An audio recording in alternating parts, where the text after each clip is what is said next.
Vous avez sûrement vu dans votre fil d'actualité Facebook passer une page très intéressante qui met de l'avant les producteurs matapédiens. David, Jacques, Pro, passer des partages. On l'a avec nous. Bonjour, David. Salut, ça va bien? Ben oui, ça va bien. David, tu es conseiller en développement des affaires volet agroalimentaire à la MRC. Ça fait un an que tu es en poste. Ouais, presque jour pour jour. J'étais à Montréal. Je suis natif de la région. J'étais à Montréal depuis 27 ans. La région me manquait beaucoup, beaucoup. Toutes mes vacances, je les passais dans la vallée. Mes 4 semaines. Et puis là, mes amis montréalais me disaient, mais pourquoi tu vas pas y vivre? Tu sais, Ben puis, oui. tu fais. J'ai vu un poste à la MRC, c'est ce que j'ai décidé de faire, et puis je le regrette pas du tout. C'est vraiment une super belle région. Et puis, ce que je faisais à Montréal, c'est que je travaillais pour Tourisme Québec. Moi, je faisais beaucoup de la promotion touristique pour le gouvernement du Québec. OK. Et j'utilisais beaucoup de médias sociaux, donc ça m'a donné l'idée d'incorporer ça dans mon travail ici dans la vallée. Ben oui, parce que toi, dans le fond, t'aides les producteurs en agroalimentaire, autant agro qu'alimentaire, à se mettre de l'avant et faciliter leur production. Puis là, on sent que sur les réseaux sociaux, même dans les médias, même le point de presse du premier ministre, il y a une vague québécoise d'achat local, de manger local. Toi, tu fais la promotion de l'achat local matapédien, manger matapédien. Ouais. Est-ce que c'est possible de le faire en ce moment, manger matapédien? Oui, c'est possible. Puis je dirais en fait qu'on se rend compte, parce qu'en ce moment, je suis vraiment dedans, donc on regarde beaucoup ce qui est produit dans la région, et puis on s'aperçoit qu'au niveau des protéines, on en produit beaucoup. Oui. Donc, je pense entre autres, les œufs, on a plus de producteurs d'œufs dans la vallée que dans n'importe quel autre MRC du Bas-Saint-Laurent, même ça fait des jaloux, je m'ai déjà entendu parler un petit peu. Et puis, on a beaucoup de producteurs de bœuf. Donc, au niveau des protéines, lait bien sûr aussi, là, on est producteurs laitiers, on en a beaucoup. Donc, au niveau des protéines, aucun problème. On trouve de tout. Il y aurait peut-être, en même temps, cette crise-là, ça nous permet de voir peut-être les petits manques qu'on a. Oui. Et un manque, c'est au niveau de la volaille. Ça, par exemple, c'est plus difficile à trouver un petit peu. Donc, si quelqu'un veut se lancer, je lance le message. La plupart, volaille, poulet, l'oie, c'est peut-être un marché à développer. Au niveau des légumes, en été, aucun problème. C'est sûr que l'hiver, on a peut-être un petit peu moins de production pour l'instant, mais ça, c'est vraiment un aspect, un volet que je voudrais développer dans la région. On parle des légumes d'hiver, entre autres. Là. Oui. Mais en ce moment, c'est quand même possible d'acheter nos pommes de terre au jardin caché. Donc, les propriétaires Jean-Rémy et Francine me disaient qu'ils ont encore un inventaire d'ail. Ils ont des pommes de terre aussi, beaucoup. Ils ont des pommes de terre un peu méconnues que les gens ont tendance à bouder, mais qui sont vraiment bonnes. Je pense entre autres aux patates chair bleue ou celles qui s'appellent les patates rates. Oui. Donc, on peut les trouver chez Métro, je pense aussi au marché de tradition à Sébec. Ouais. Il ne faut pas les bouder, même si elles sont moins jolies, elles sont meilleures. Donc, il y aurait ça. Et je pense aussi au niveau des champignons, particulièrement les pleurotes. Ça, on en a à la nuit. C'est produit à cause de Piscal par les fraîcheurs de la vallée. Bon, là, au niveau de les trouver localement, c'est un petit peu plus compliqué parce que les supermarchés sont peut-être pas tout à fait encore prêts à recevoir tous ces produits-là. Ce type de produit-là, les pleurotes sont peut-être un peu moins connus, mais c'est vraiment excellent. Puis ça, c'est quelque chose aussi qui peut éventuellement là, être incorporé dans nos assiettes. OK. Puis, on connaît déjà les superbes confitures de la vallée de la Framboise, de miel fleuri, qu'il y a sur les tablettes. Ouais. Puis ça, c'est toute saison confondue. Hein. On s'entend, c'est des produits transformés. C'est tout le temps. Puis même, j'ajouterais aussi, tu me fais penser moi, une belle découverte, là, c'est nos savonneries aussi. Là. On a 2 savonneries dans la vallée. Donc, je me dis, pourquoi donner notre argent à des multinationales alors qu'on a 2 super savonneuses dans la Matapédia qui font des produits de qualité puis vraiment meilleurs pour la santé en plus. Donc, je pense entre autres à Bio-Son Naturel au Lac-au-Saumon et à Savon Maison à Saint-Noël. Ben oui, ça, c'est bon point, bon point. C'est aussi de l'achat local puis de la production locale. C'est vegan. Tout ce qui est tendance, là, c'est ça. Santé, c'est pour le corps. Et puis, dans plusieurs marchés publics régionaux, les savonneries sont intégrées là, dans... Ouais. Nous, pas encore, mais je travaille. Ça s'en vient. Qui sait? On lance l'appel, Jean, du marché public. Toi, dans le fond, pour toi, c'est facile de les trouver, ces producteurs-là. Ça fait partie de ton travail.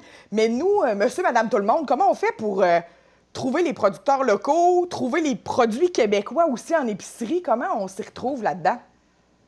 Ouais, pour les produits locaux, avant la pandémie, je discutais parce que j'ai une table de concertation de producteurs locaux avec qui je discute des fois pour avoir des idées, puis on avait Oui. soulevé l'idée de peut-être faire un document qui serait un peu comme Diffusion Mordicus, type qui remet dans les boîtes aux lettres. On aurait fait un peu la même chose.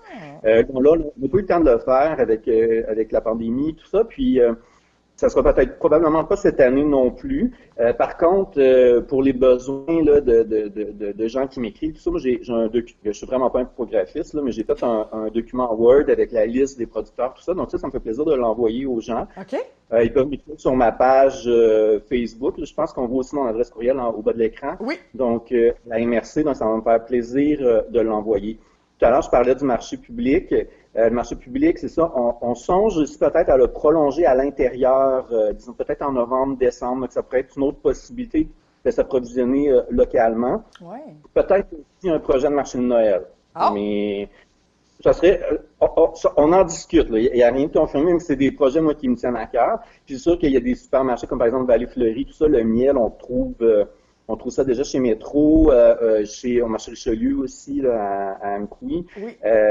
Puis, je pense à des producteurs qui ont déjà des boutiques. Donc, la Vallée de la Framboise ont leur boutique où on peut aller se procurer les produits. Puis, la boucherie des Petits Veilleux à Cause-Opticale également, là, on peut aller sur place. Là, c'est sûr qu'en ce moment, il y a des règles sanitaires à respecter, mais on peut aller sur place pour se procurer des produits qui sont vraiment excellents.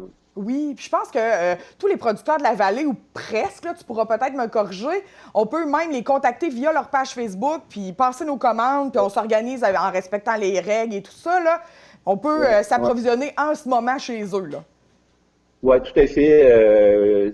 Il y en a qui livrent ou d'autres, ils vont laisser à la porte, puis on va chercher. Oui, il y a différentes possibilités en ce moment. Puis, dans ta question, si tu me poses aussi la question concernant les produits québécois. Ouais. Les produits québécois, ben, en fait, on peut les reconnaître. Il y a le logo Aliments du Québec là, qu'on voit de beaucoup. Oui. Au niveau du bio, il y a Québec Vrai. Québec Vrai, là, c'est vraiment un organisme qui est très sévère. Sévère dans le sens que si c'est certifié bio Québec Vert, c'est bio. Il n'y a vraiment pas d'hésitation, on est sûr. Donc, et c'est québécois. Donc ça, c'est quelque chose qui peut être vraiment très bien là, pour comme certification bio. Et puis, ben en fait, dans les épiceries, c'est souvent identifié. Aussi, Métro, là, ils ont des étiquettes bleues. Oui, hein, c'est très bien identifié. Il faut juste prendre le temps. Ça peut être long au début quand on veut vraiment acheter québécois là, de lire. Il faut prendre le temps de lire sur les aliments. Hein. Oui, puis ça semble banal, mais je dirais juste de regarder l'adresse si ça donne un coup de main. C'est vrai. C'est vrai. Puis tantôt, tu m'as montré, tu as une brique de fromage avec toi. Montre-nous ça. Je savais même pas, moi. Le petit Gaspésien produit à Amkoui. Et le petit Gaspésien, donc non seulement il est produit à Amkoui, mais c'est du lait de vache de la Matapédia. OK. De quelques producteurs laitiers en Matanie. Donc, souvent, ben, les camions viennent à l'usine d'Amkoui. Même chose pour la baie des Chaleurs, mais c'est du lait de vache de chez nous. Et si on regarde en arrière du paquet, il y a un petit logo ici. Ça, c'est le numéro de l'usine. OK. Donc, si on voit 1604, 1604, ça veut dire que c'est produit à l'usine naturelle à Amkoui. Donc, tout le petit Gaspésien est produit à Amkoui. Et je vais vous dire quelque chose aussi. Tout ce qui est crème sûre, ça, partout au Québec est produit à Amkoui. Donc, même à Montréal ou à Québec, au supermarché, ça va être le 1604 qui est sur les pots de crème sûre. Donc, c'est des produits vraiment qui sont produits ici. Puis en achetant ça, ben, on s'assure aussi de garder notre usine à Amkoui. Ben oui, c'est vraiment génial. Ça, je savais pas. Merci du truc. 1604, on va retenir ça. 1604. Ouais. Oui. Est-ce que tu as des conseils à nous donner pour mettre en place une autosuffisance alimentaire? Tu sais, pour nous, les familles, là, comment on peut mettre en place de l'autosuffisance alimentaire, développer notre autonomie? Parce que là, on dépend beaucoup de l'extérieur, on dirait, là. Oui, ben en fait, ce serait de retrouver le savoir de nos ancêtres, de nos grands-mères, nos arrière-grands-parents. Eux, ils avaient l'autonomie. Avec la mondialisation, on l'a perdu beaucoup. Moi, je pense que ça va revenir beaucoup à la mode, ce qui est une bonne chose au niveau de l'économie locale, c'est une bonne chose aussi au niveau de l'environnement. En ce moment, là, dans la vallée, ici, c'est le temps de commencer les semis. Là. C'est la période parfaite, c'est maintenant, à la mi-avril. Et chez Bélanger, Bélanger, c'est fermé en ce moment, mais ils font la livraison. Donc, on peut acheter les semences. Sur la page de Bélanger, je voyais, il y avait des dates de livraison par village, par municipalité dans la vallée. Et puis, donc, on peut acheter des semences. Et puis, on peut acheter une petite lampe UV aussi. Ils en vendent une là, qui est à 39,99, ben 40 $. Lampe UV là, qui permet d'avoir des beaux plants qui ne poussent pas en orgueil non plus. Donc, ça, c'est vraiment une belle façon d'avoir un potager. En fait, là, il suffit de trouver un coin dans la cour qui est bien ensoleillé. Puis, non seulement c'est bon pour la santé parce que c'est des légumes souvent bio, mais aussi c'est que moi, je vois un autre avantage à ça, c'est qu'on ne sait pas combien de temps que le confinement va durer encore. Et il y a beaucoup de gens que je vois qui s'ennuient déjà. Donc, d'avoir un potager dans la cour, là, on ne sait pas hein, si on est encore confiné en juin, ben ça va être une belle activité à faire. Et à montrer aux enfants, pour ceux qui en ont également, là, ça peut être quelque chose qui va vraiment être intéressant. Un autre aspect qui peut, moi j'aurais un intérêt personnel aussi, là, c'est d'avoir des poules. 2-3 poules, c'est pas très compliqué. Puis, si les gens ont l'espace, on s'assure d'avoir des protéines fraîches tous les jours. Puis, autre chose aussi, c'est pour faire son savon à lessive, il n'y a rien de plus simple à partir de la cendre de bois. Puis la cendre de bois, on en a tellement dans la vallée. C'est vrai! On fait juste mélanger eau et cendre, on laisse reposer pendant 3 jours, on ramasse l'eau, puis on fait notre lavage avec cette eau-là. C'est tellement simple. Il y a une petite vidéo sur ma page Facebook où on explique là, en détail comment faire. Et puis, il y a une autre chose, moi, que je voudrais aussi souligner, en fait, c'est que les producteurs laitiers ont souvent, bon, les vaches ont des bébés, ça va de soi. Ben puis, des fois, les producteurs laitiers, ben, les vaches, elles ont des mâles, des veaux. Donc, j'essaie de faire un maillage entre la population et ces producteurs-là parce que les veaux sont souvent adonnés. Hein.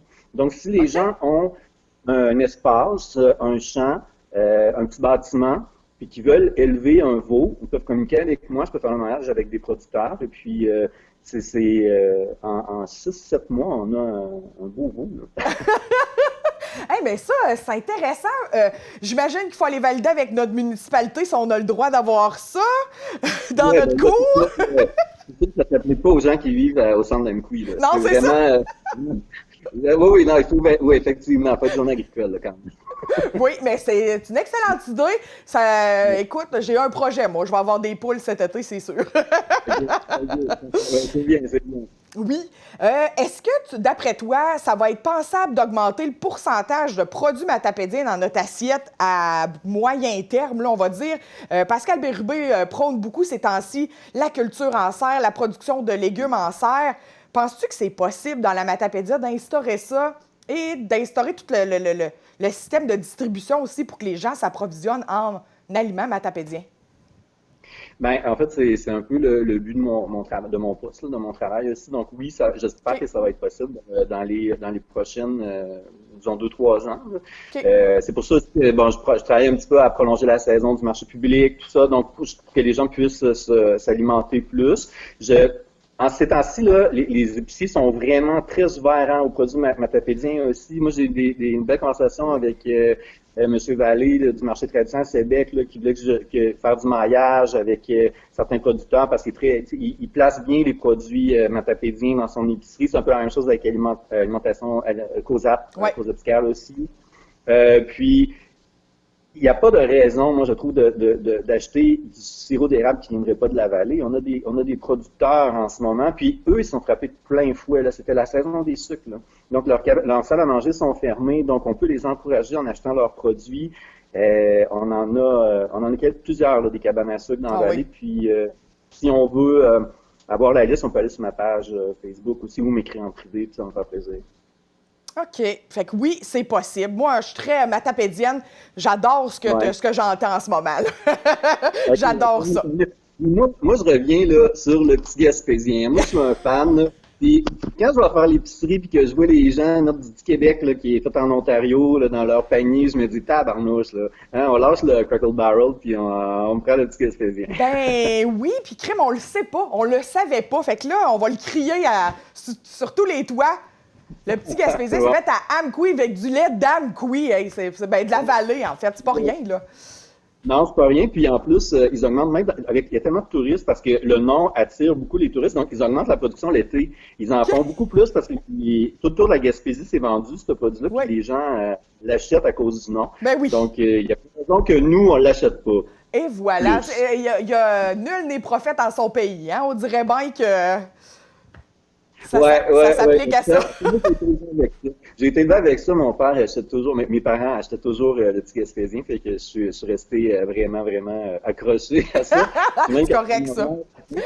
Il va falloir... Quand j'ai fait un tour dans la vallée, j'ai acheté 3-4 paquets. Oui! Juste une chose que je voulais rajouter pour les serres, le commentaire de Pascal Bérubé, c'est que nous, il y a l'Alliance forestière à Saint-Irène qui a des serres également. Oui. Les serres sont disponibles. Fait que si jamais il y a des gens là, qui veulent peut-être se lancer dans une production maraîchère, allonger leur saison, parce que des fois, il y a un gel hâtif ou tardif là, qui ruine un petit peu notre production. Oui. Et les serres, en fait, sont disponibles. Donc, c'est possible de se communiquer avec moi pour ça, pour savoir si, pour louer un espace dans une serre, pour se lancer dans une production maraîchère. Si on cherche des projets pour les serres à Saint-Irène. Ah, OK, parfait.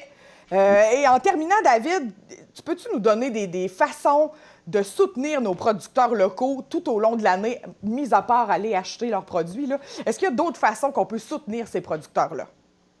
Oui, on peut aimer ma page. Oui. On peut surtout aimer leur page. Donc, je pense à la page des savonneries, de la vallée de la framboise, de la mielerie, de la boucherie, des petits veilleux, tout ça. Donc, aimer leur page parce qu'il y a souvent des promos, il y a souvent des idées aussi d'achat à faire. Donc, ça, c'est quelque chose que je recommande.